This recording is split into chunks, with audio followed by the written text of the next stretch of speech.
إلا بالله العلي العظيم لا حول ولا قوة إلا بالله العلي العظيم الفاتحة أعوذ بالله من الشيطان الرجيم بسم الله الرحمن الرحيم الحمد لله رب العالمين الرحمن الرحيم مالك يوم الدين إياك نعبد وإياك نستعين اهدنا الصراط المستقيم صراط الذين أنعمت عليهم غير المغضوب عليهم ولا الضالين آمين. Alhamdulillah, setinggi syukur kepada Allah SWT, Tuhan yang amat mengasihi dan amat penyayang. Tuhan beri dengan tidak berputusan lawat dan salam untuk junjungan besar Nabi Mulan Muhammad Rasul sallallahu alaihi wa ala alihi wasallam. Baik, alhamdulillah. Nah, jadi khabar seronok hari ni, kitab ni tinggal sikit ni. 2 kali main lagi habis. Nanya duk nampak dah. Kibah duk ambek lang kanang. Nah, saya tadi selalu nak main mengajak duk tengok lu kitab, duk study sat lu tengok. Tak banyak kan. Tak banyak ni ada 2 macam. Satu tak banyak lah, tapi berlambak lagi. Nah, saya pun tak tahu betul nak baca kitab ni. Banyak tu. Kan? Biasa tu, kadang-kadang RM1, kadang-kadang RM2 kan? Kalau hujan langsung tak ada. Nah, baik. Nah, jadi syukur kepada Allah SWT, Tuhan yang masih lagi mengurniakan pelbagai nikmat kepada kita. Nah, dan mengajak hati-hati kita untuk sentiasa ingat kepada Allah SWT dalam keadaan susah dan senang. Baik, alhamdulillah. Jadi oleh kerana kitab ni nak habis tak banyak dah, jadi dia mukadimah tak boleh panjang sangat, saya nak pergi laju sikit insya-Allah. Nah, jadi nasihat yang ke-24 last. Nasihat yang ke-24, iaitu kerjakan 4 perkara. Sebelum ni dia suruh tinggalkan 4 perkara. Nah, ni dia suruh kerjakan 4 perkara. 4 perkara nak kena buat lah. Nah. Bismillahirrahmanirrahim. Qala musannif wa qala muallif rahimahullah taala wa nafa'ana bihi bi 'ulumihi bi 'ulumi syaikhi fidrain amin amin ya rabbal alamin. Bismillahirrahmanirrahim. Baik. Nah, jadi Imam Ghazali cerita pula ni, dia kata apa? Lepas pada kita dah tinggalkan 4 perkara yang tidak baik dalam kehidupan kita, ni nak kerjakan 4 perkara pula. Nah. Baik. Adapun 4 perkara yang perlu engkau kerjakan itu ialah, ni ulang balik pasal perkara yang pertama dah sebut dah itu. Nah. Usaha yang perkara yang pertama dengan kedua tu dia berkaitan. Pertama hablum minallah, kedua hablum minan nas. Nak sekali bila kita baca baru kita faham. Tapi kalau tajuk besar dia nak abang yang pertama dengan kedua. Yang pertama hablum minallah, perhubungan kita dengan Allah. Nak, saya pernah dengar apa ni saya pernah tengok satu video Buya Hamka kata dekat pengamal perubatan. Depan ni ada satu malam di Indonesia, dia panggil malam Purnama Sidi. Malam Purnama Sidi ni dia himpun, kalau ada 10 juta tak umur, 10 juta dia himpun semua. Hari malam tu Buya Hamka kata dekat mereka, dia kata walaupun diri kita di tengah ramai, namun hati itu bertapa keseorangan. Nah, jadi bila mereka ni tafsir balik, apa dia Buya Hamka nak kata dekat mereka? Sebenarnya Buya Hamka nak abang kata, walaupun kita ni nampak megah, nampak hebat, dia ni boleh santar kau ni boleh santar kau ni, tapi sebenarnya hati ni bertapa keseorangan dengan Allah Ta'ala. Jadi saat nak tahu hati susah tak susah, nak tahu duduk dengan Tuhan ke tak, masa sakit ni. Masa sakit boleh tahu. Masa sakit boleh tahu. Hati duduk seorang ke tak. Baik. Perkara yang pertama dia kata apa? Bahawasanya hendaklah engkau mengukur pergaulanmu dengan Tuhanmu. Mengukur pergaulanmu dengan Tuhanmu. Sekira-kira jikalau hambamu bergaul seperti pergaulanmu dengan Tuhanmu, maka engkau akan merasa puas hati dengan kelakuan hambamu itu, dan engkau tidak merasa marah kepadanya. Dia kata kita yang pertama buat 4 perkara apa? Ukur pergaulan kita dengan Allah. Macam mana, apa yang kita buat dekat Allah, setimpal tak benda kita bagi dekat Allah Ta'ala balik dalam kehidupannya. Sekira-kira contoh macam mana? Kalau kita melawak dengan hamba kita, kita rasa puas hati hak dia melawak balik dengan kita tu, dan kita tak rasa marah kat dia. Macam tu dengan Allah, kita rasa puas hati kita melawak dengan Allah, dan kita bayar balik dekat Allah, Allah tak marah kat kita. Yang pertama, melawak dengan Tuhan ni tak sama macam melawak dengan manusia. Dulu ada satu tok guru tarikat Syazaliyah, Fatih Mak Isha duduk di Mahang, Tuan Guru Haji Mak Isha. Dia mengaji di Thailand 9 senawi. Adik dia Pak apa? Adik dia Tak ingat panjang ke apa adik tu. Lagi tinggi mengaji 14 Nawawi. Tapi dia hebat lagi. Patih arwah Patih Malaysia ni. Itu dia kata kat saya. Dia kata dia masa tu apa ni, Bukit Merah masa tu baru nak banjir, air duk penuh, lampangan penuh. Tapi tak melimpah Jadi lepas dia sembahyang Zuhur di Mahang, dia kata kat saya, dia kata esok balik dia kata ingat elok jangan melawak dengan Tuhan dia kata. Kalau Tuhan melawak dengan kita, kita tak larat. Saya pun duk sengah. Pasal bila dia kata, nanti saya fikir 2-3 kali dia kata, saya tak boleh nak fikir. Satu hari saya sampai di tempat yang sama tak, dia duduk di situ dah. Dia duduk tengok langit kita. Lepas habis sembahyang Zuhur, depa duduk rehat tu. Saya sampai tu, saya ambil sembahyang laju-laju, saya tak tengok depa dah. Bagi salam, Assalamualaikum, saya terus masuk. Dia tengok muka saya, dia kata satu golongan dalam keadaan kenyang, satu golongan dapat hidangan terus makan. Sampai hari ni saya tak tahu apa dia kata kat saya. Sebelum dia nak mati tu, lagi sebulan nak mati tu, dia bini dia dua, satu orang kampung, satu pensyarah. Dia kata kat saya, masa tu nak banjir di Bukit Merah, dia kata jangan melawak dengan Allah. Dia kata kalau Allah Ta'ala melawak dengan kita, tak tahan. Saya mula duk melengung lama pop banjir di Bukit Merah. Oh, ni dia nak abang Dia nak abang apa? Manusia melawak dengan Allah, tak mayang, tak bayar zakat, sembang merapuh. Tapi Allah melawak balik dengan manusia, manusia tak tahan, Tuhan bagi banjir ya. Tuhan bagi air kering, tak ada air. Itu melawak Allah Subhanahu Wa Taala. Jadi, jangan sampai dia kata dalam kitab ni kita mengukur pertalian kita dengan Allah, jangan biar Allah Taala sakit hati dengan kita. Baik. Jadi maknanya bagi setimpal apa yang Allah Taala bagi kepada kita, macam tu juga kita bagi balik pada Allah Subhanahu Wa Taala. Qala musannif rahimahullah taala. Jadi apa yang engkau tidak suka bagi dirimu, jadi perbuatan daripada perbuatan hamba-Mu yang majazi. Bagi tahu dah itu. Dia abang istilah arti majazi, maziyun bi bahu itu ataupun pinjaman. Maka janganlah engkau melakukannya terhadap Tuhan, kerana Tuhanmu adalah Tuanmu yang sebenar dan engkau benar-benar sebagai hamba-Nya. Tok Guru dulu suka sebut ayat tu. Dia kata Tuhan itu adalah Tuanmu yang sebenar. Tok Guru Pondok suka sebut tu. Tuhan itu adalah Tuanmu yang sebenar. Lalu kalau pergi mengaji di pondok, tauhid pun dia sebut itu, fiqh dia sebut itu, tasawuf pun banyak dia sebut itu. Tuhan itu Tuanmu yang sebenar. Siapa Tuan kita yang sebenar? Tuhan Allah. Dia abang itu. Jadi dia kata, yang pertama bila kita mengukur apa? Mengukur perhubungan kita dengan Allah Subhanahu Wa Taala, tolonglah bagi balik apa Allah Taala bagi kita secara setimpal. Setakat umur sampai hari ni, apa yang Tuhan bagi dah, boleh bagi balik ke Tuhan. Kebaikan yang banyak dalam muka dunia. Senang kita kata nak bagi balik apa ke Allah Ta'ala, nak kebaikan yang banyak. Bila Tuhan bagi rezeki lebih, banyak balik dengan sedekah. Tuhan bagi umur lebih, banyak balik dengan doa kat orang. Tuhan bagi kita kepandaian lebih, banyak balik dengan bantu orang. Tu bayaran balik setimpal dengan Allah Ta'ala. Dalam bayaran tu tak bagi Tuhan marah, ada apa jalan tu? Keikhlasan pada Allah. Habis selesai. Singkat saja tu. Baik, perkara yang kedua. Wa qala musannif rahimahullah taala. Perkara yang kedua, segala perkara yang hendak engkau lakukan bagi orang lain, hendaklah engkau mengukurnya bagi dirimu dahulu. Nampak tak? Nombor dua ni hablum minan nas. Apa perkara yang kita nak buat kepada orang lain, ukurlah pada dirimu dahulu. Apa kita nak buat ke orang, kita ukur kat diri kita. Kalau kita suka, dia mesti suka. Kalau kita tak suka, dia mesti tak suka. Jadi apa yang engkau suka orang lain lakukan terhadap dirimu, maka buatlah perkara yang seperti itu terhadap orang lain. Kerana iman seorang hamba tidak akan sempurna sehingga ia mencintai bagi seluruh manusia apa-apa yang mencintai bagi dirinya. La yu'minu ahadukum hatta yuhibba li akhihi ma yuhibba li nafsi. Ayat tu nak dia hadis Nabi sallallahu alaihi wasallam. La yu'minu ahadukum, tidak masuk syurga seorang yang beriman. Selalunya dia sebut la yadkhulunal jannata. Tu kasar.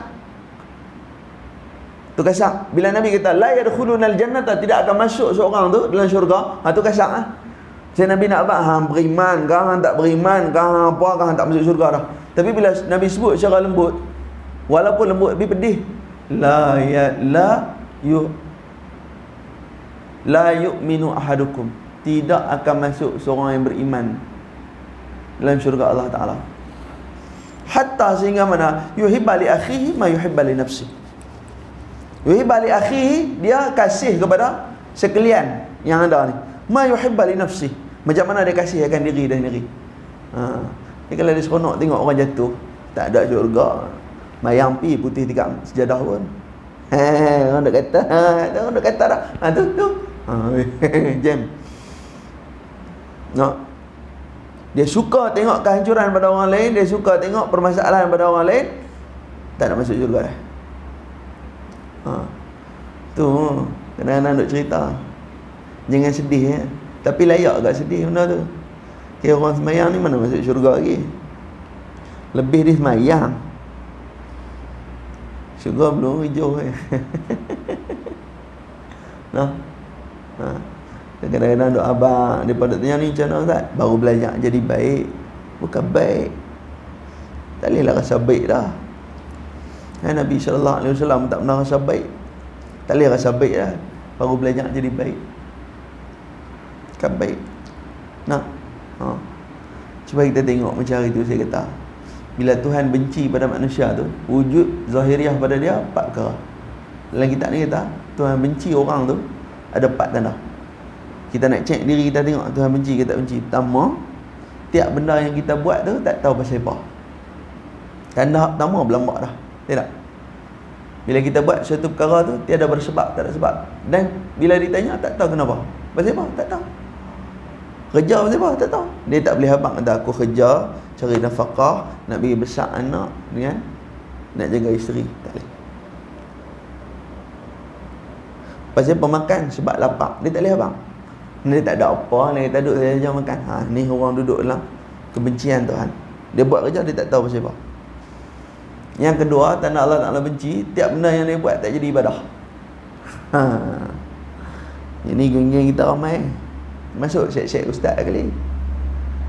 Tentang kadang-kadang geng-geng ustaz ni macam saya balik mengajak di satu tempat ni, kami akan cari orang, cari geng-geng. Contoh saya mengajak di ni Beranjaya, lagi ada mengajak belah pulau, tapi nak balik satu jalan. Telefon api, minum tak mana-mana. Siapa dapat sampul tebal dia ya bayar. Lagu tu ustaz-ustaz ni. Jadi sambil-sambil ceramah tu nanti dia akan beritahu. Tadi hang mengajak ada ni orang. Tu aku mengajak bab ni orang ni komplain. Dia tu memang duduk di surau tu. Dia main mengajak ni kerana Allah. Bila habis mengajak duduk sama-sama ustaz, dia nanti habaq. Jemaah ada di surau tu perangai macam ni, perangai macam ni. Mai sudah mengajak. Kan? Buat macam saya jadi ustaz solehah, mai mengajak tutuh makan sup lagi kebelah balik. Esok cek kolesterol 5, cek gaji manis 18. Tak apa kan. Naik 20 lebih gaji manis, loop pi depan telefon tu tepi lah mayat-mayat jangan tak pi. Hak tu nak boleh tolong saya. Nak. Tiap benda kita buat tak jadi ibadah. Kadang-kadang di awal dia baik dah, sampai di ujung la ilaha illallah Muhammad ya Rasulullah. Takut amat Tuhan itu. Tak jadi ibadah. Sungguh dia ustaz pun tak tentu masuk syurga, kes tu kan masalah apa. Yang ketiga, bila Tuhan benci, genap umur 40 tahun, dosa banyak ada pahala. Tu Pak Ngah duduk pesan, don't hanky-panky genap umur 40 tahun, dosa banyak ada pahala. Lepas tu orang lelaki umur 40 tahun ni, dia nak bagi semua balik duduk ada dalam kehidupan dia. Segala kebaikan ni Allah Ta'ala suruh dia jaga sembahyang Jumaat. Jaga sembahyang Jumaat, benda lain akan main. Tak ada perasaan malu untuk jadi baik dah. Kan? Kalau kawan-kawan tanya, aku ni sampai umur opo ni macam mana? Jumaat dia jaga Jumaat, hak lain dia pelan-pelan satu-satu main. Jumaat ni bukan biasa-biasa. Dan yang terakhir, tanda Allah Ta'ala benci, bila genap umur dia 60 tahun, tak mampu bertaubat pada Allah. Ini orang bukan perasaan. Saya kata apa? Orang bukan perasaan. Tanda orang tak mampu taubat ke Allah ni, pertama Pertama, tanda orang tak mampu taubat ke Allah ni. Yang pertama, dia tak mampu bila dia duduk seorang-seorang habaq dosa dia kat Tuhan. Dia tak mampu. Itu pertama. Yang kedua, tanda orang tak mampu bertaubat ni, cakap dia kasar. Yang ketiga, tanda orang tak mampu bertaubat ke Tuhan ni, macam mana kebaikan lalu depan dia, dia tak boleh habaq kata benda tu baik. Ini tiga tanda orang tak boleh bertaubat. Pertama, kan? Pertama, apa dia? Dia tak mampu habaq salah dia kat Allah. Banyak semayang di surau ke, semayang di masjid ke, semua orang semayang. Banyak mana orang yang boleh saat dia sujud, dia segi dia habaq, dia jentik di hati dia habaq kat Allah masa dia semayang sunat. Ya Allah, aku ni banyak dosa lah, masa muda aku tak semayang lah ya Allah. Tentu dia balik lagi dia cakap elok orang. Kedua, dia cakap kasar. Ya. Oi. Marah budak-budak. Nampak semayang elok. Budak-budak dia kasar. Kita kasar dia kan apa dia senyap. Jaga itu.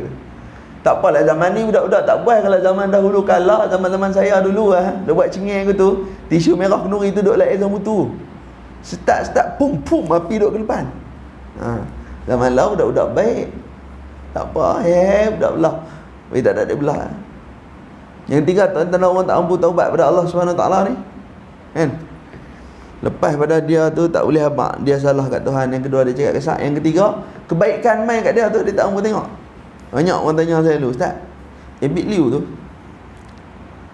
dia duk pergi bagi orang sewa rumah duk bayar. Kita tak nafi manusia ni ada betul ada salah. Dia berbagi orang. Sekarang ni pada kita jawapan kita nak jawab. Kalau dia jawab cara baik, jadi baik. Jawab cara tak baik, jadi tak baik. Dia tanya, Ustaz, lama mana Ebit Liu nak bayar sewa rumah kat depa tu? Nampak tak? Ni dia dah semua kerja tak betul. Walaupun baik main depan mana? Tak. Ebit Liu pergi bagi depa sewa rumah. Dia mesti doa dekat Allah, ya Allah bagi depa ni baik. Depa ni sebelum rumah ni, rumah depa tak selesa. Bila depa duduk selesa, depa rasa nak semayang. Bila depa semayang, minta kat Allah, Allah Taala bagi rezeki depa baik, betul? Esok depa keluar daripada rumah tu, orang ni pula masuk duduk sewa. Macam itulah kebaikan bersambung. Tapi tak boleh nampak sebab apa? Dia tak mampu taubat pada Allah. Habis. Dia duk ulang tu, apa Ebit Liu pergi di Selangor punya besar negeri, buat 2 kontena ayak mana nak cukup. Dia duk nampak tentu. Nampaklah masa orang lain dah ada ayak, boleh bagi orang lain pula. Pasal apa? Dia tak mampu bertaubat pada Allah SWT. Apa yang paling susah nak jaga ke ni? Mata ada doktor, telinga ada doktor. Sikit apa semua ada doktor. Yang susah ke ni nak jaga? Hati. Tuan-tuan try pergi klinik abang doktor kata sakit hati. Saya ni sakit hati ni pasal apa? Pagi tadi anak saya tak pergi sekolah, doktor bagi ubat tak tahu doktor tu nak bagi ubat macam mana. Ini yang paling susah ke ni. Baik. Qala musannif rahimahullah taala. Jadi dia kata, apa yang engkau suka orang lain lakukan terhadap dirimu, maka buatlah perkara itu seperti itu terhadap orang lain. Kerana iman seorang hamba tidak akan sempurna sehingga ia mencintai hibba li akhi, seluruh manusia, mahibba nafsi, apa yang dia mencintai bagi dirinya sendiri. Itu hadis di bawah tu, itu hadis Nabi sallallahu alaihi wasallam. Maknanya yang kedua dia suruh kita buat empat perkara ni. Perkara yang kedua apa dia? Tolonglah dia kata. Yang kedua, tolong buat apa yang orang suka. Bila kita mula bahagiakan orang lain dalam keadaan ikhlas, kita akan dapat balik kebahagiaan tu. Menjaga hubungan sama manusia. Baik. Saya pepatah saya mudah ya. 2-3 hari ni saya dah abang. Pertama, sabar sampai mati. Yang kedua, apa-apa yang berlaku sikit-sikit tu dimaafkan. Kalau teruk sangat tu kena cakap juga lah. Tapi kalau benda tu sikit-sikit dimaafkan. Qala musannif rahimahullah ta'ala, perkara yang ketiga dalam perasaan Nabi malam ni dah. Ni tak apa, Nabi malam ni tinggal ada gitu. Doa penutup lah cantik. Tak apa habis, malam ni saya pak ngah mai. Qala musannif rahimahullah ta'ala. Yang ketiga, apa dia? Apabila engkau belajar satu ilmu atau engkau memutalaahnya, mutalaah tu apa? Ulang kaji. Prinsip bagi orang belajar, prinsip bagi orang belajar tu ada 5 mim . Cara belajar ada 5 mim. Mutalaah, muzakarah, murajaah, muhafazah, mudawamah. 5. Kali kita ulang. Pertama, dia panggil mutalaah. Orang yang belajar ni, dia kena pertama mutalaah. Dia kena ulang kaji sendiri. Tak boleh harap tok guru nak baca, tak boleh. Pasal apa? Nak bagi pahala sama kat orang kitab ni. Mutalaah. Lepas mutalaah, ni boleh pakai kat anak-anak ni. Anak-anak belajar lepas mutalaah, dia muzakarah. Apa muzakarah? Study group. Study group bahasa orang putih. Bahasa Melayu panggil apa? Belajar secara berkumpulan. Study group. Boleh kata ke tu? Belajar secara berkumpulan. Yang kedua, muzakarah. Perbincangan secara berkumpulan. Kan? Yang kedua. Yang ketiga, tak boleh juga, tak dapat jawapan, murajaah, merujuk. Kena rujuk. Rujuk siapa? Rujuk orang yang tahu. Jangan rujuk kat diri sendiri. Banyak ni rujuk dia ni, boleh pakai sikit-sikit boleh, tak boleh. Murajaah. Yang ketiga, dah dapat jawapan yang betul. Yang keempat, muhafazah, menghafal. Pasal kita akan pakai setiap masa. Tuan-tuan tengok soalan ni yang duk main ni, semua soalan duk ada dah. Kalau orang pergi umrah pun duk ulang masalah tu juga. Kalau raya haji pun duk ulang masalah tu juga. Soalan yang sama nak. Kalau semayang pun duk ulang masalah tu juga. Tiap-tiap kali ustaz mengajar kata apa. Sebab tu bila dapat jawapan, muhafazah, hafal. Lepas hafal, yang kelima, mudawamah. Kan? Mengaplikasikan dalam kehidupan. Senang nampak kata gitu. Jadi tu 5 prinsip belajar. Dia panggil 5 mim. Mutalaah, muzakarah, murajaah, muhafazah, mudawamah. 5. Ini 5 prinsip.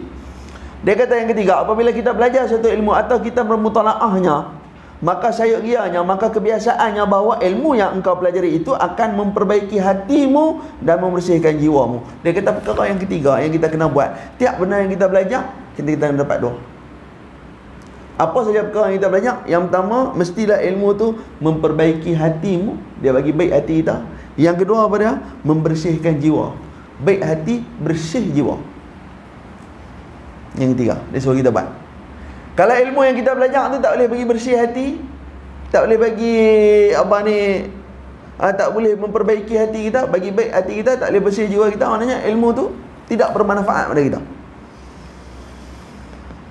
Maknanya tak boleh pakai. Kalau dulu saya belajar dengan Tuan Guru Haji Abdul Latif di Greek, Pak Teh dok panggil Pak Teh Keruh. Dia kata, "Cik, ilmu hak betul-betul ilmu tu hak kita boleh buat. Hak tak boleh buat tu dia kata semua pembohong." Macam mana? Ngaji kitab kat dia. Kitab tauhid. Ngaji kitab tauhid tu, habis ngaji kitab, dia panggil. Dia bagi seorang satu. Dulu ada Guru Happy. Guru Happy. Kan? Guru Happy kan? Oh, Mancis. KL lah. Mamu tu. Dia bagi seorang sekotak, dia kata ambil bakar kitab. Jadi pakat-pakat ambil bakar kitab. Bakar kitab dia bagi tu depan dia bakar. Lepas tu dia suruh baca balik. Hang baca. Hang ingat apa dalam kitab tu, hang baca. Tu ilmu hang dekat tu, ilmu hang dekat tu, ilmu hang dekat tu. Dia abang pula. Hafalan yang pertama, kitab yang kita baca, dia akan duduk di sini selama 4 bulan dia. 4 bulan dia tahan ni. Kalau kita duk baca juga, kita duk ulang kaji juga, dia akan naik duduk di tengah. Selama setengah tahun. Kadang-kadang ingat, kadang-kadang lupa. Tapi bila dia main ke belakang, dia kata, main di belakang, dia akan tahan bertahun-tahun. Walaupun kita tak baca, kita terlupa, kita baca balik, kita akan ingat. Dan tiap-tiap peringkat ni dia kata dia ada musuh. Dia kata hak pertama ni duduk di diri ni kan, hak hafalan yang pertama ni selama 4 bulan ni, dia musuh dia apa? Musuh dia tengok orang tak tetap aurat, makan makanan tak baik. Ni musuh dia di tengah. Bila dia mai di tengah, musuh dia seronok yang melupakan Tuhan. Musuh dia. Bila dia mai di belakang, duduk di otak belakang, dia kata musuh dia apabila mana kita terus meninggalkan segala-gala kebaikan, dia akan tinggal terus semua. Cuba tengok Tok Imam kadang-kadang, kan Tok Imam sini baca salah, terlupa. Sama tak nampak benda tu nak baca. Kadang-kadang ada perkara yang kita tinggal. Padahal benda tu duk ulik lalu pun tak boleh gak. Kan? Baik. Jadi bila sebut dia kata yang ketiga, dia suruh kita buat apa? Kita belajar supaya benda tu boleh memperbaiki hati dan membersihkan jiwa. Memperbaiki hati dan membersihkan jiwa. Jadi kalau belajar tak boleh bersih hati, kan? Tak boleh memperbaiki hati kita, kan? Duk sangka tak baik dekat orang, ataupun membersihkan jiwa kita, tak boleh bersih, ada sifat tak baik yang 10 tu, maka sia-sialah makan bubur Ashura. Bubur Ashura, 10 tu apa? Kira Tuhan ni bukan bagi kebetulan tak, memang Tuhan nak suruh abang ada, kan? Berhenti kapai hari yang ke-10. Dalam bahtera Nabi Nuh ada 10 jenis makanan. Dan sedang manusia ni ada 10 sifat baik dan 10 sifat tak baik, kan? Diadun menjadi satu, duduk dalam satu kawah ya. Begitu kita ni ada macam-macam sifat. Ujub, riak, takbur, sum'ah, tamak, halubah, 10 sifat tu, 10 makanan. Yang mensatukan semua tu apa dah? Tepung. Tepung yang mensatukan semua, bagi melekat semua tu tepung.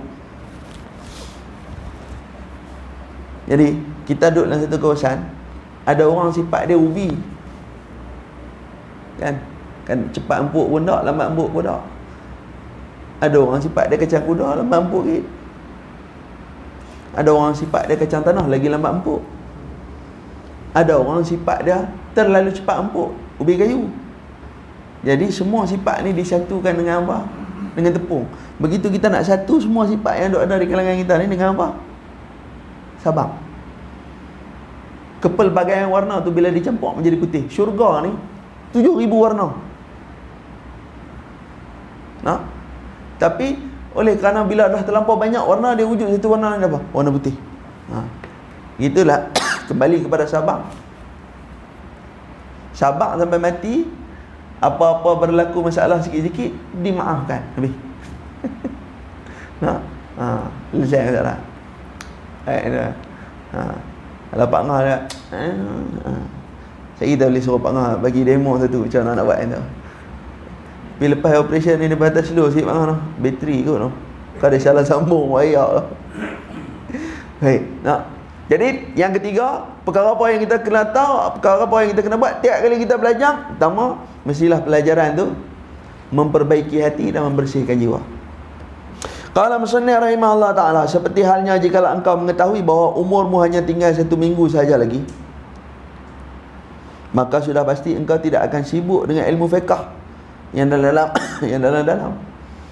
dan ilmu khilaf di antara mazhab, perbandingan di antara mazhab, dan ilmu-ilmu usul, ilmu tauhid, dan ilmu-ilmu kalam, ilmu perbicaraan Quran.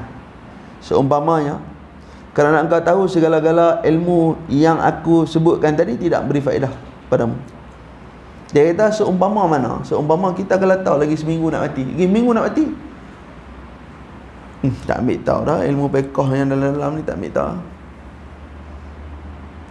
Lepas tu kita tak ambil tahu dah bab tafsir teruk-teruk ni, tak ambil tahu. Memang kita nak usaha nak belajar supaya apa? Apa yang aku boleh selamat bila aku mati. Dia kata gitu. Ni maksud dia nak abang kita belajar ni supaya terus kita boleh pegang apa yang aku boleh buat selamat bila aku mati. Gitu. Kan? Padahal memang kita tak apa ambil tahu pun selama ni. Dan tengok Safinatun Najah ada lagi, tak Safinatun Najah satu lagi set. Apa taghrib qarar apa kitab tu. Saya ingat dia petau tu. Semayang atas kapal terbang. Turun kena kata balik lah. Pasal apa? Pasal semayang tu tidak menempel di bumi. Dalam Tabung Haji punya perbincangan tu pun, yang orang nak pergi umrah pergi haji, berapa kali disebut dah tu. Macam kebiasaan tak kata balik. Boleh. Nama yang tu tidak menempel di bumi.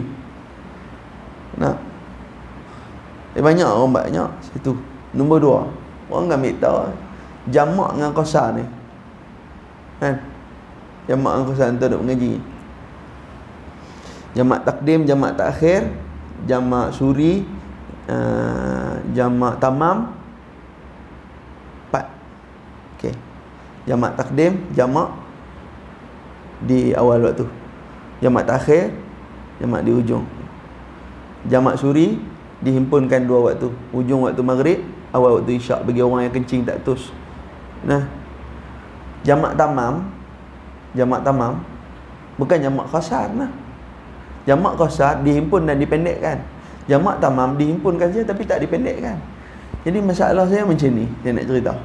Orang pergi masjid, dia semayang jamak tamam. Dia semayang Zuhur dengan Tok Imam 4 rakaat. Belakang dia pergi, habis semayang, dia semayang Asar pula 2 rakaat. Itu bukan jamak tamam, tu jamak qasar.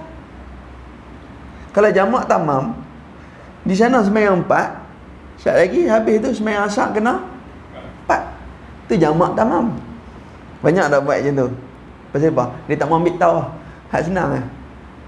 Dia combine ilmu tu dengan dia tak ada ilmu. Kita nak combine ilmu dengan ada ilmu. Sebab tetap rujuk balik. Kalau ada masalah di sana, tetap buat main dia punya keterangannya, saya buat main saya punya keterangan. Kita share sama-sama.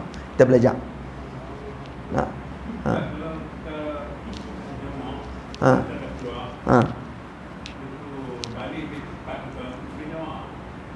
Baik. Kita keluar daripada sini pergi Kuala Lumpur. Selalu nak mesyuarat di Kuala Lumpur lah. Baik. Balik. Jadi selagi belum sampai qaryah, saya sampai ke qaryah boleh jawab. Tak boleh. Saya tak pasal, saya tak pendeknya. Saya jamak himpunnya. Tak boleh dihimpunkan kerana telah masuk qaryah. Bila kita sampai, apa alasan dia? Bila sampai maka tamatlah musafir. Jamak dan qasar diberi rukhsah keringanan Allah Ta'ala kepada orang yang bermusafir. Itu yang Sayyidina Abu Bakar tanya kepada Rasulullah saat Rasulullah duduk atas unta. Pertama dia tanya Nabi, "Wahai Rasulullah," dia kata, "sekarang ni jalan kita dah cantik," dia kata. "Kita pun naik kuda tak naik unta, patut tak kita jamak sembahyang?" Rasulullah jawab kat dia. Rasulullah kata, kalau dia kata hadiah daripada orang kita layak ambil, hadiah daripada Allah lagi kita layak ambil, maka pertama jamak tu boleh buat mula pada hari tu dah. Kemudian dia tanya, macam mana pula dengan kita dah balik ke tempat kita? Nabi kita selagi belum sampai ke kawasan Jumaat kita, qaryah kita, maka boleh jamak. Tapi bila masuk dalam qaryah, tak boleh jamak. Dia tanya Nabi, kenapa? Nabi kata, kerana hadiah Allah Ta'ala ni dalam keadaan kita susah saja. Rukhsah yang diberi Allah Ta'ala dalam keadaan kita susah. Bila sampai kena qada. Qada jamak ni pula pun pening juga. Ada orang tanya saya, geng-geng kita lah kan. Dia tinggal mayang. Lepas tu dia keluar musafir. Dia kata, boleh tak saya nak qada mayang yang saya tinggal tu dalam keadaan jamak? Untung lah hang tinggal 4 jamak. Lepas tu hang qada 2. Ini pun satu cerdik punya ada. Hang pun penipu Tuhan kau. Hang ingat sampai Cina boleh tipu Tuhan. Dulu buah-buah 5 hak yang buah 5 sangkuit tu orang nak main balai lah kali tak kau pun dia buah 5 plastik. Langsung Tuhan dia tak boleh makan limau. Kita Islam tak boleh buat gitu lah. Semayang hak kita tinggal secara tamam, kita kena qada secara tamam lah. Hak kita tinggal secara jamak, kita kena qada secara jamak. Jadi jawapan saya ada bertentangan kah dengan pendapat lain?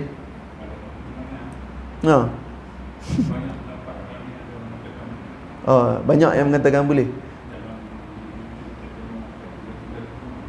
Okey.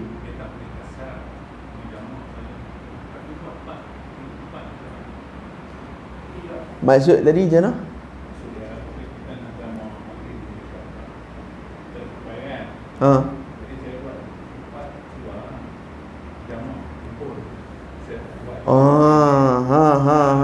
Saya faham tadi, maknanya kata nak balik main di sini tak ada nak sembahyang isyak, di sini nak sembahyang 2. Saya faham gitu.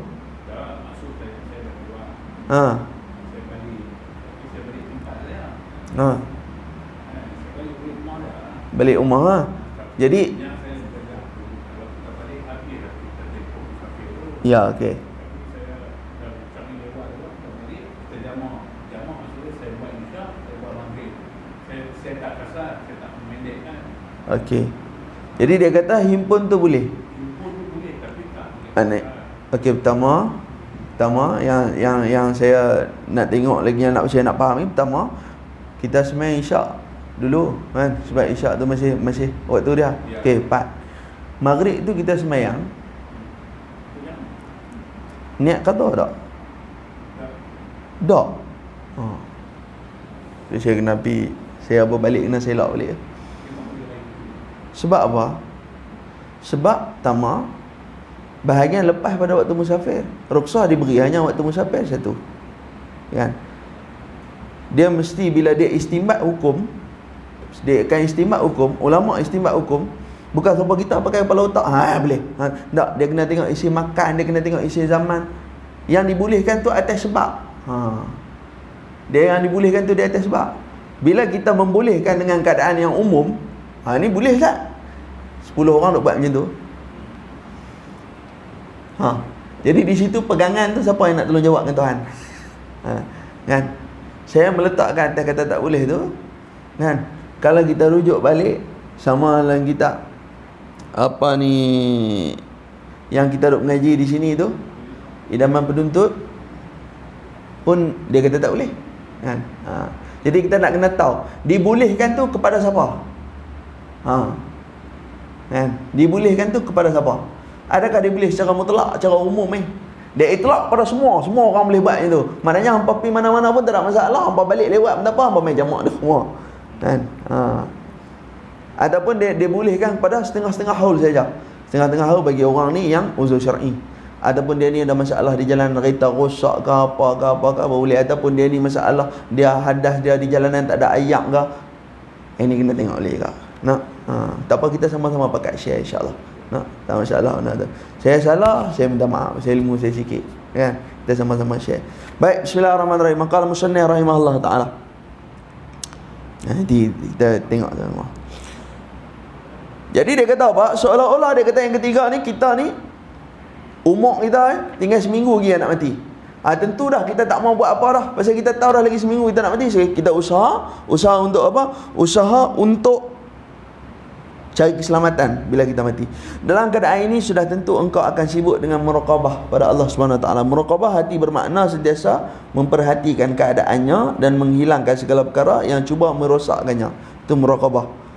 Jaga hati dengan Tuhan.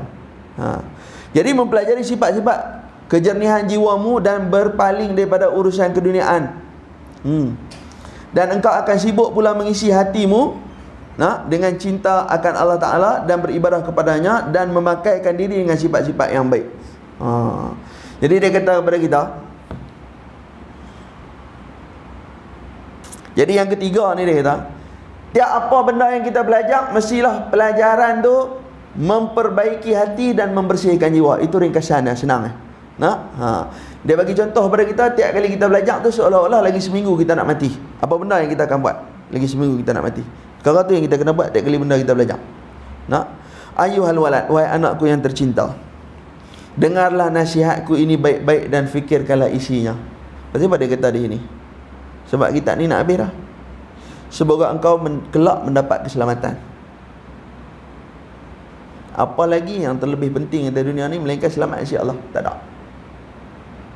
Keredaan Allah dan keampunan Allah. Lain pada tu tak ada. Keselamatan di sisi Allah tu maksudnya keredaan Allah dan keampunan Allah.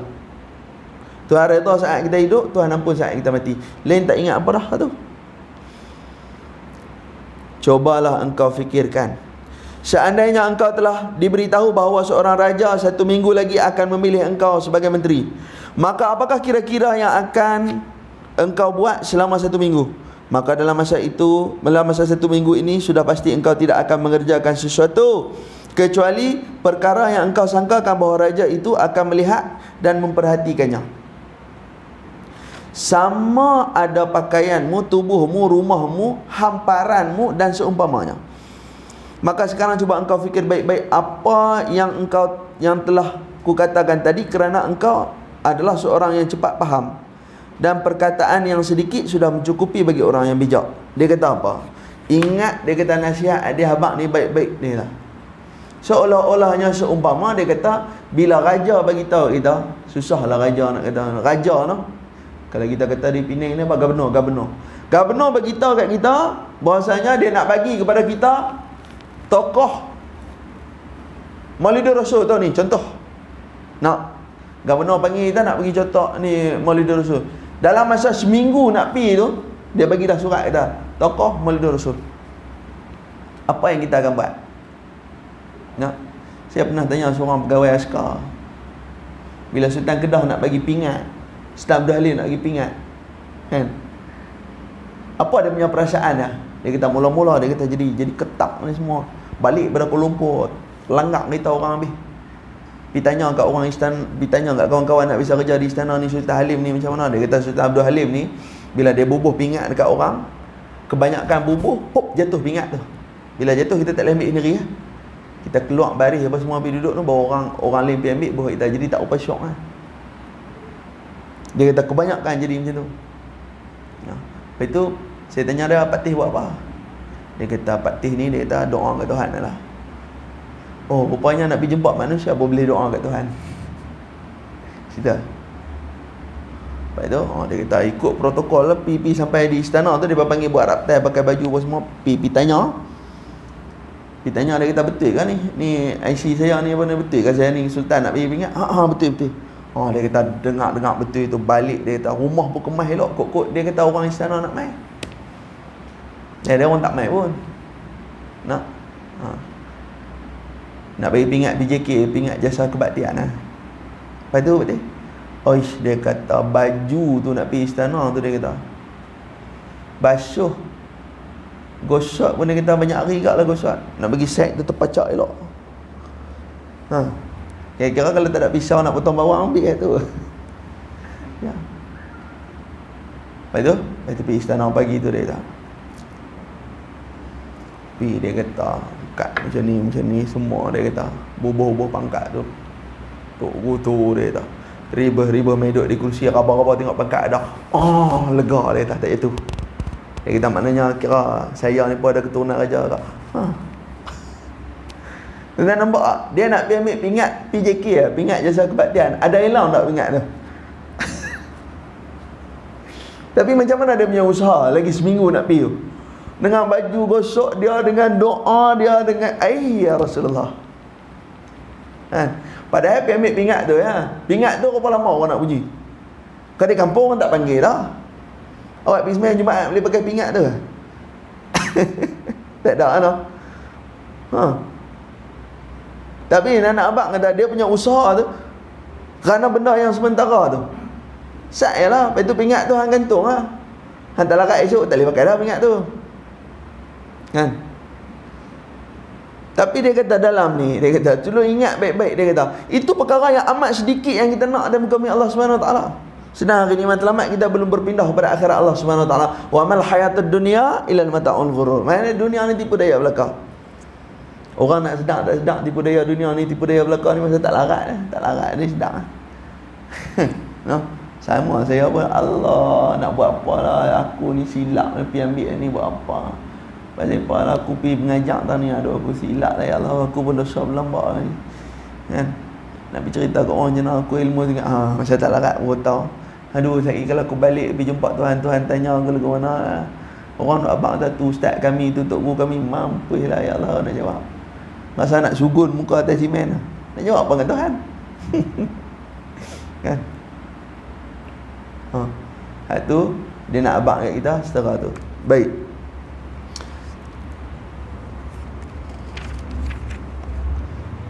Rasulullah sallallahu alaihi wasallam bersabda, "Innallaha la yanzuru ila suwarikum wala ila a'malikum, walakin yanzuru ila qulubikum wa niyatikum." Saya nak baca perhabis sampai yang keempat ni. Dia kata Allah Taala, sungguhnya Allah Ta'ala tidak memandang rupa tubuhmu dan bukan pula kepada amalanmu, tetapi ia memandang kepada hatimu dan niatmu. Baik, yang ni saya selalu suruh ingat, selalu saya baca hadis ni. Innallaha la yanzuru ila suwarikum wala ila a'malikum. Tuhan tak pernah tengok apa suwarikum, pakaian kita. Maknanya ada ni nilai manusia. Tolong jangan kalah atas dunia ni, tolong jangan kalah. Sungguh kita naik Vespa ke, kita naik Mutu ke, kita naik apa ke, nak Allah lebih tahu. Saya biasa jumpa satu orang kaya, dia bagi tahu kat saya, ustaz, dia kata orang hak kaya itulah miskin, orang hak miskin itulah kaya. Saya kata pasal begitu, ustaz tengok ketenangan ada pada muka orang kaya, tapi sebenarnya mereka tak tenang pun. Bila balik duit ni nak ambil, nak kambus, tang ni nak korek, tang ni nak apa. Saya baru faham tu. Dia kata orang miskin tu ustaz letak kepala lena, tak kepala lena, walaupun esok pagi dia jual goreng pisang, tapi anak dia mengaji di U. Tak kaya pun. Dengan duit goreng pisang tu mengaji di U. Anak hak kaya ni ustaz, dia banyak duit banyak-banyak pun, semua tipu dia dalam perjalanan dia sampai akhir. Orang baru nampak dia tu. Maknanya hari ni nilai siapa? Nilai manusia. Innallaha la yanzuru ila suwarikum. Pakaian kita ni siapa nilai manusia? Makan apa? Kan? Ada brand, tak ada brand. Nak? Makan roti gardenia ke makan Massimo. Roti juga Massimo pun. Balai habis janji kenyang ya. Wala ila a'malikum, Tuhan tak tengok amalan pun. Kadang-kadang amal tu duk sembang dia, saya berkata kita belagak kadang-kadang no. Dia tahu siapa tak pakai serban macam dengan bagi sangat. No. Padahal tak tahu mana pun nak tengok tu duk kata ustaz udah jahat baik. Dia kata hang boleh kata gitu ustaz no. Kan baik pun. Pasal Tuhan tak tengok pun. Sujud sampai putus sejadah pun. Walakin, tapi Tuhan tengok apa? Yang zuru ila qulubikum, hati. Kalau dia semayang banyak, tapi tak boleh ingat ke Tuhan. Wa niyatikum, dan niat. Kalau dia buat tu atas niat yang tidak baik. Nah. Tadi Muhammad Faizal Ali mai di kandang lembu. Tanya ya. Dia kata ustaz, malaikat ni dah berapa duduk dalam badan? Ni rakik, ni atik. Ni. Nak tahu kasih sayang Tuhan, ni rakik, ni atik. Rakik ni catat amalan kebaikan hak ada di luar ni. Tangan buat apa, mata tengok apa. Atik ni catat amalan kejahatan yang buat di luar. Di dalam ni ada kiraman dengan katibin. Kiraman, katibin. Kiraman catat amalan hak buat baik dalam hati, ingat apa, niat ada baik. Katibin catat benda jahat. Dalam kekayaan Allah Ta'ala ni, bila kita nak buat baik, niat, Allah Ta'ala tulis dah 10 pahala niat. Lepas tu kita pergi buat baik, banyak mana baik tu, banyak tu Allah Ta'ala tulis. Tapi bila kita nak buat jahat, baru ada niat, malaikat tak tulis lagi. Sebab Allah bagi tahu dah, jahat ni dia buat baru tulis. Kemudian Nabi bagi tahu, bila kita dah buat jahat tu, Allah Ta'ala pegang sayap malaikat ni. Allah Ta'ala pegang sayap malaikat ni. Nabi kata Allah Ta'ala pegang sayap malaikat ni 6 jam Allah Ta'ala pegang. Seandainya sebelum sampai 6 jam dia apa? Astagfirullah, ya Allah, aku tak patut kata tepuk. Allah Ta'ala lepas, malaikat tulis kebaikan. Saya dah minta ampun kat Tuhan. Nak bak Tuhan sayang tak sayang? 6 jam Tuhan tunggu. 6 jam Tuhan tunggu. Sayang tak sayang Tuhan, kita nilai sendiri lah dekat Tuhan. Nah. Jadi Allah Ta'ala bagi pada kita ni, nak tengok hati kita dengan niat kita setiap hari. Jadi niat yang baik-baik, hati pun kena ingat baik-baik. Dan jikalau engkau mau memperdalami hal-hal yang berkenaan dengan hati, makalah hendak engkau berujuk kepada kita Ihya Ulumuddin. Ihya Ulumuddin ni, dia suruh kalau nak belajar bab hati ni, dia kata kena belajar dalam kitab Ihya Ulumuddin, kitab Imam Ghazali. Nak? Dan yang lain daripada kitab-kitab karanganku, karangan Imam Ghazali lah. Ilmu ini, iaitu ilmu kebersihan hati, adalah termasuk ilmu yang fardu ain. Dan yang lain daripadanya adalah ilmu fardu kifayah. Kecuali sekadar engkau belajar hukum-hukum tu keputusan-keputusan yang berkenaan dengan kesempurnaan mengerjakan kefarduan yang diwajibkan. Mudah-mudahan Allah Ta'ala memberi taufik. Apa dia taufik? Taufik ni pasang dia hidayah. Taufik dan hidayah. Kalau orang tanya taufik ni apa? Taufik ni kekuatan nak buat baik, taufik.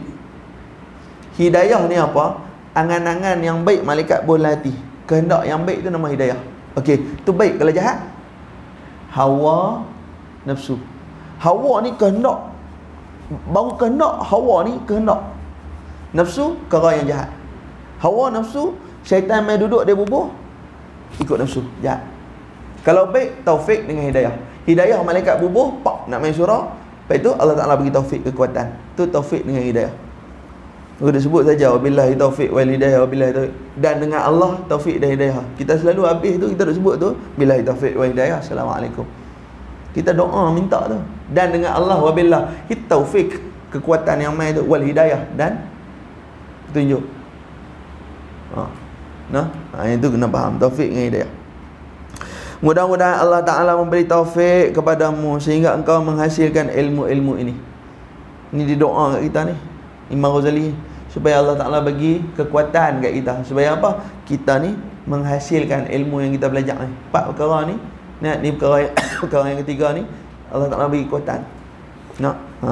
Ni yang keempat ni nak baca ke tak? Tinggal biar satu, biar dapat benar. Kali ke habis? Ha? Kami lah. Kali lagi habis satu lagi perkara yang keempat. Lepas tu baca doa. Lepas tu saya cerita pasal apa ni, nasab silsilah kitab ni. Pasal silsilah kitab ni kita sebut je ijazah ni, habis. Kan? Itu boleh bencin lah. 4 tahun nak habis. Baik, nah. Jadi 4 perkara yang dia beritahu kepada kita ni. Sekarang malam ni kita baca 3 ya, insya-Allah saya simpan satu. Pertama, dia suruh apa? Jaga hubungan kita dengan Allah. Macam mana yang Allah Ta'ala suka, dan perkara yang kita buat tu jangan bagi Allah marah kat kita. Ibadah ke, amaliyah ke, muamalat ke, jinayat ke, munakahat ke, apa sekali cara jangan bagi Allah Ta'ala marah pada kita situ. Supaya apa? Kita mati, masuk dalam kubur, jasad duduk di sini, roh malaikat mengambil, duduk dengan Nabi Allah Ibrahim AS di langit yang ke-7 dah. So kita jaga hubungan kita dengan Allah. 2, dia suruh kita jaga hubungan kita dengan manusia. Apa yang kita suka pada diri kita, yang tu kita buat pada orang lain, supaya orang lain akan buat balik pada kita. Adapun Allah Ta'ala akan balas balik pada kita. Apa yang orang suka? Orang suka beli makanan bagi orang makan. Puji orang dengan pujian yang baik, jangan bagi dia teruk.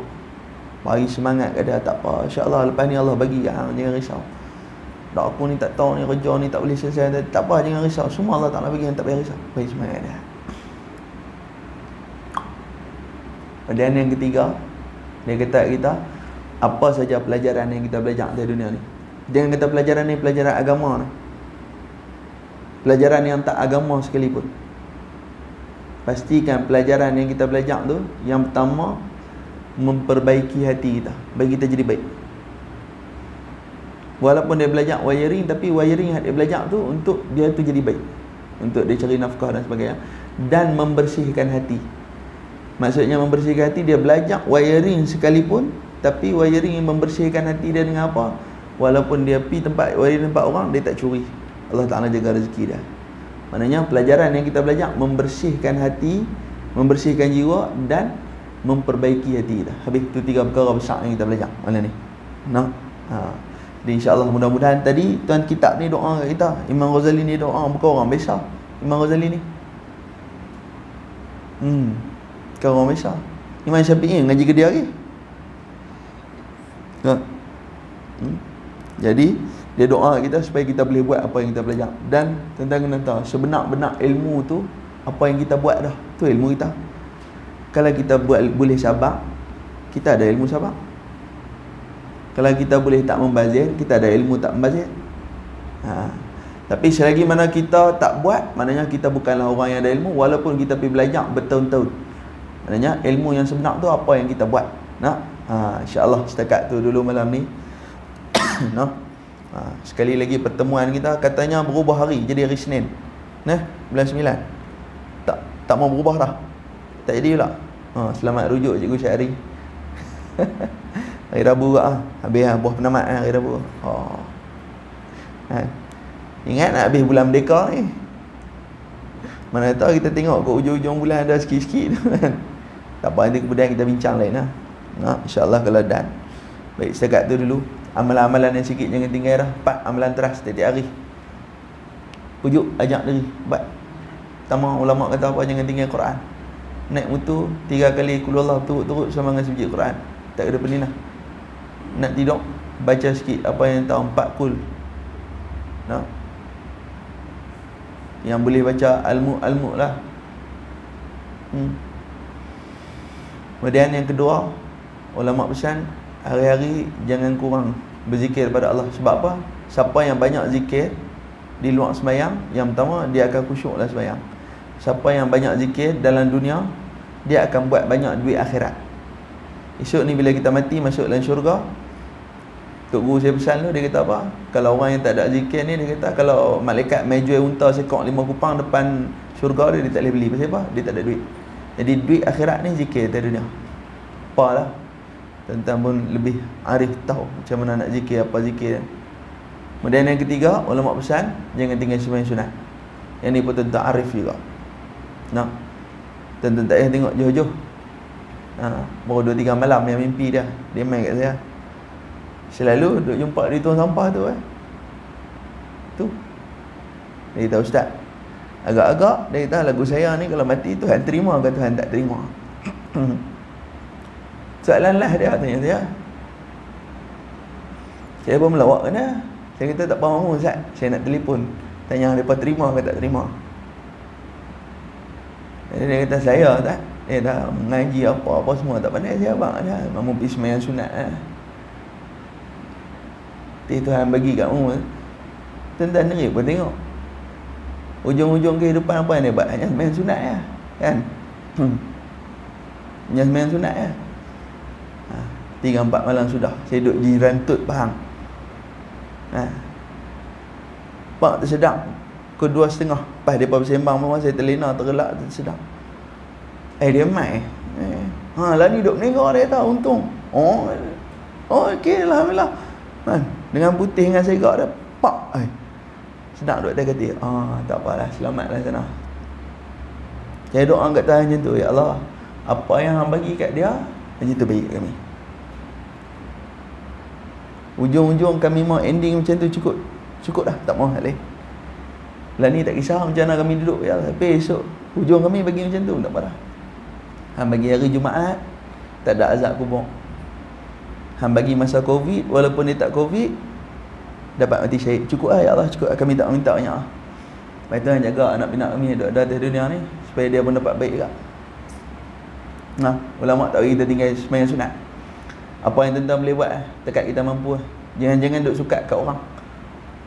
Duk tengok mereka sembahyang banyak, apa fikir mereka apa sembahyang. Kita dekat kita boleh buat.